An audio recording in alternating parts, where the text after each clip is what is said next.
Hello everyone, welcome back for another episode of the Anime Podcast Show. This is another special anniversary video, because this year is the 50th anniversary of this particular anime series since October of 1971. But the series I am talking about is Lupin the Third. Let me tell you a little synopsis about this particular series. Arsène Lupin III, the grandson of fictional thief Arsène Lupin, is considered the world's greatest thief. He's a right-handed man named Daisuke Jigen, who can accurately shoot a target in 0.3 seconds. The master swordsman named Goemon Nishikawa, who can use his sword, can cut through anything. And lastly, the sexy femme fatale and love interest of Lupin, her name is Fujiko Nine. She steals treasure for herself. So here's where the history of Lupin the Third for the series, the manga, and the anime itself got made.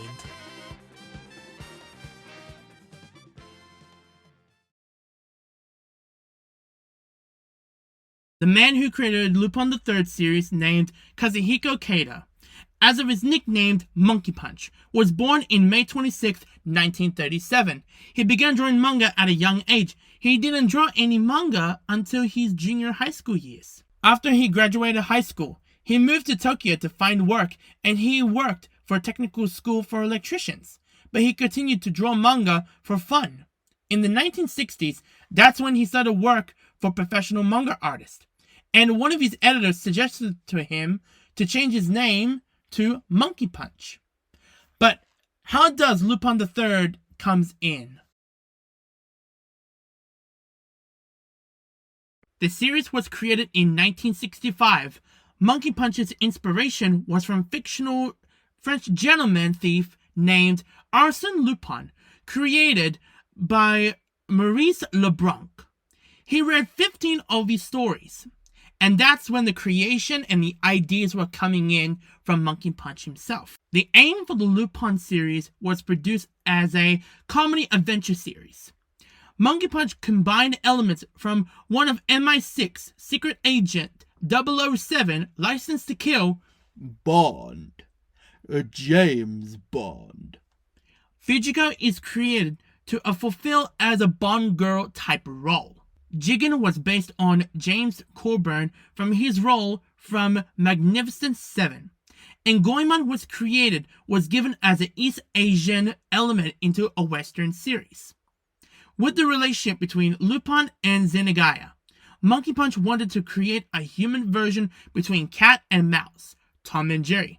It's like Zenigaya is Tom and Lupin is Jerry. And that's why it makes perfect sense for those two characters. Monkey Punch said that if he wants to end the Lupin series, he has to end it with Lupin and Zenigaya as equal.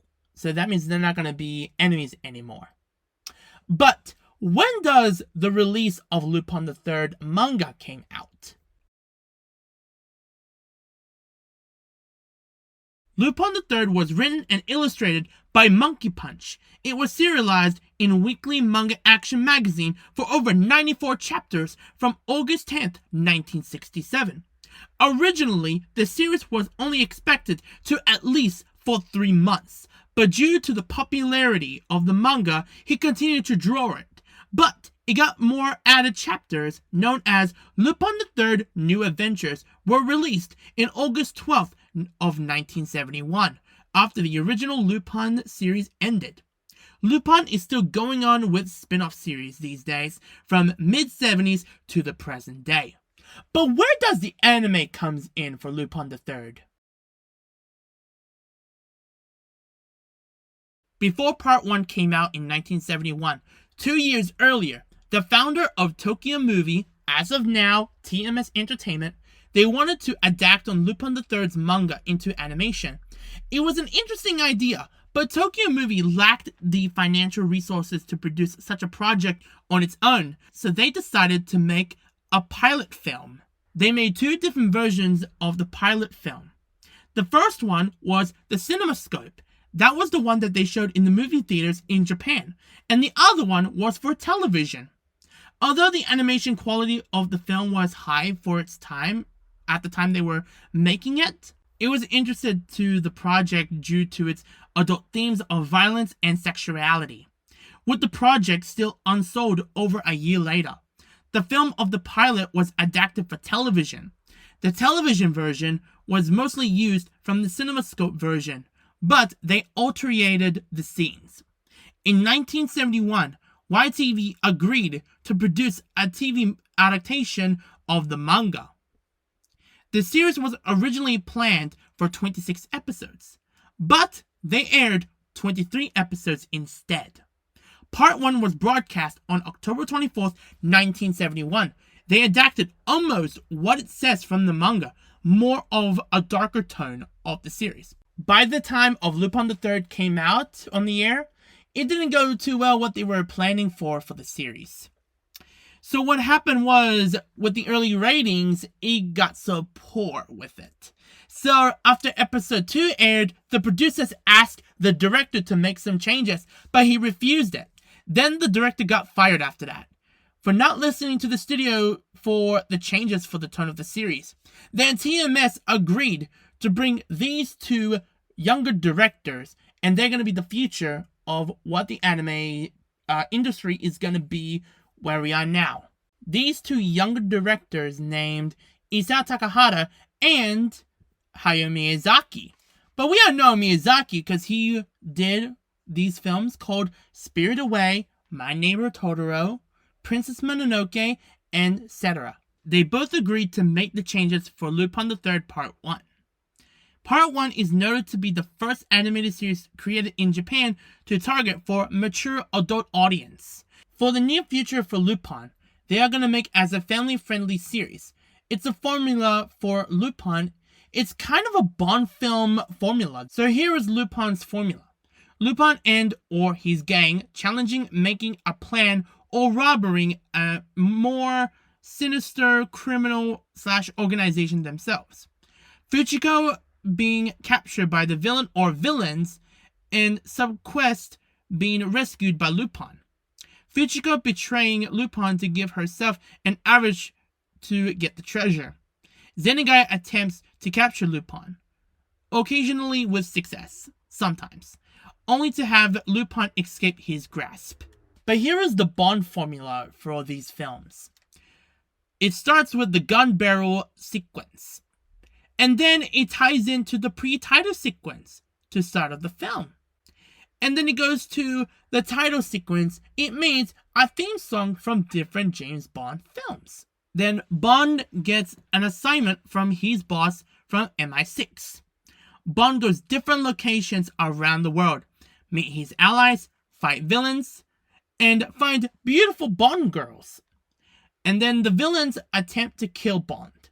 Then we have a climax of the film, and lastly, ending. That means saying James Bond will return, or James Bond will be back, or 007 will return. In the 1970s, after airing of Part 1, it became popular during the reruns as a new series was created. For Part 1, it was contained for a darker tone in violence and more serious. For Part 2 series was made use of a lighter tone and more exaggerated series. The second series aired between October 3rd, 1977 to October 6th, 1980 for over 155 episodes. After that, they made Part 3. And that was aired between March 3rd, 1984 to Christmas Day in 1985.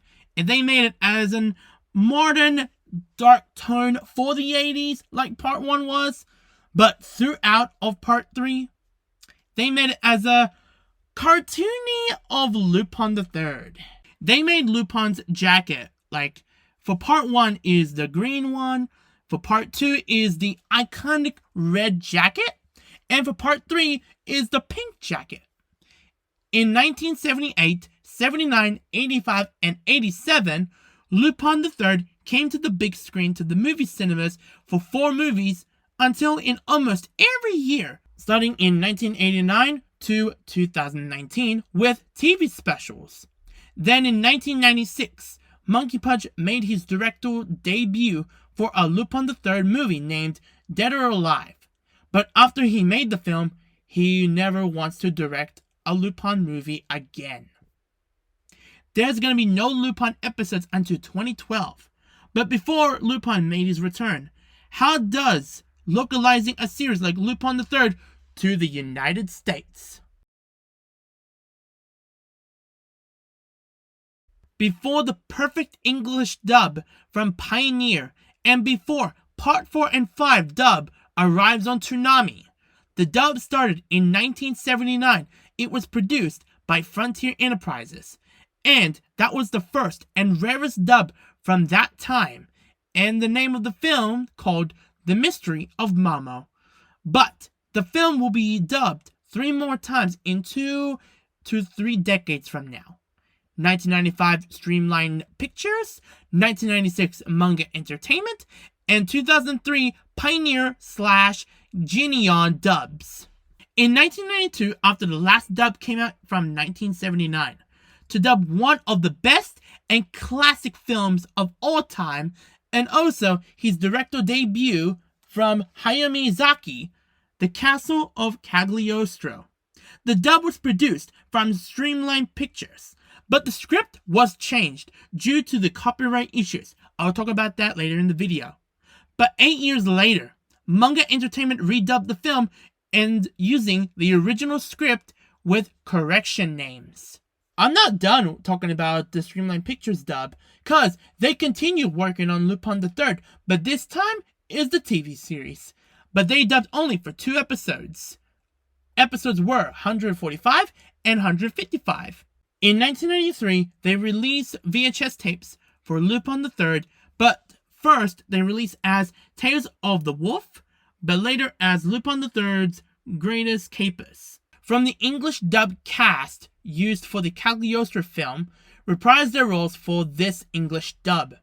Although they were interested to dub rest of the series by Streamline Pictures, but they had to get the TV deals to prevent it. But it didn't happen. But Part 2's dub will come back in a decade later in 2003. In the early 2000s, there's multiple English dubs for Lupin the Third from Funimation and Pioneer Entertainment. Both of them got the license for the series. It seems like a swap deal, but that's my guess. But let's make an example for it. Like, Pioneer got the license for the TV series, and Funimation got the license for the movies and the TV specials. With Pioneer's dub to prefer to go with the more lighthearted series rather than kicking off Part 1. Originally, Lupin's English voice actor from Streamline Pictures were going to reprise his role for the series, but due to the non-union state reasons. Also like to add is due to some of the license issues regarding trademark logos and the musical elements. Pioneer were approved with alterated masters by the licensor, and their dub's script is given more modern feel for the early 2000s, alongside a subtitled script that is more faithful to the original dialogue. Pioneer's dub, they only dubbed it for 79 episodes cause Geneon lost the license to the series before they can finish the rest of the English dub season for Part 2. Speaking about copyright issues throughout of Lupin, here's where it goes wrong. Monkey Punch did not ask permission to use Arsène Lupin's name at the time in Japan, did not enforce trade copyrights. By the time Maurice LeBlanc's estate launched legal actions in Japan, however, it was the case internationally for their several foreign releases of Lupin to the media was dropped due to the changes for Lupin's name to Rupin or Wolf. But in the year of 2012, 70 years after LeBlanc's passing in 1941, Lupin is the public domain for any country in the world. Now, let's get back to the world of anime because this is where Lupin makes his return. In April of 2011, it was reported that a new Lupin series would air in the fall of 2011, but it got delayed until April of 2012, and the series is called The Woman Called Fujiko Nine. It's more capture from what it said in the manga, very dark and more serious than Part 1 itself. With the Fujiko series because they made 3 movie continuation spin-offs focuses on Jigen, Goemon, and Fuchiko's early years before they became friends with Lupin. Around of 2009, TMS made a TV special with 2 great characters, making it first crossover event with Lupin the Third and Detective Conan, or internationally called Case Closed. After the TV special made a success, in 2013, it made as a movie based on Lupin the Third and Detective Conan. I think the film made more success than the TV special. Both of them had 2 English dubs for the TV special and the film itself, but it never got released yet. I would love to see their dub from Bang Zoom Entertainment. In 2014, TMS Entertainment had traveled to Italy for research for the next Lupin series, and the one it came with the blue jacket. In 2015, it's called Lupin the Third Part 4 The Italian Adventure, and it became success. But first, it aired in Italy, because Italian fans love Lupin. They made it more modern, it combined from different eras of Lupin the Third, more comedy, more serious, and a bit more sexy-like. If you combine those combinations, you get a thrill of a hell of a ride of Lupin the Third. After 30 years off the air, after Part 3 came out, they broadcast Part 4 on Toonami. It was the first Lupin air on Toonami. They used to air Part 2 on Adult Swim. The dub's script was adapted from the Italian version and the original Japanese version of the series. In 2018, TMS announced that they will make a Part 5 series, and it's called Lupin the Third Part 5, Misadventures in France. It focuses on a tech side, taking the game adapt to the world of social media. Lupin wearing his blue jacket again, having 4 different arcs with 3 different connections with each other, and also features standalone episodes where Lupin wears different colored jackets, such as the red, the green, and the pink. A year later in 2019, where Toonami aired Part 5, also they aired the remake episode of the first episode named Is Lupin Still Burning?, where Lupin goes back in time. In the same year, in 2019, Lupin is back to the big screen with his first CGI movie named Lupin the Third the First. It's actually Monkey Punch's huge dream to make a huge blockbuster film like a CGI Lupin the Third movie. This is one of the producers said as of working on the CGI movie. This is what he said. He said, "This work was completed over a long period of time, supported by the words by Monkey Punch Sensei. 3D CG Lupin is my dream. To express Lupin that everyone knows in 3D CG was a very happy and exciting job, especially with regard to unique movements and facial expressions.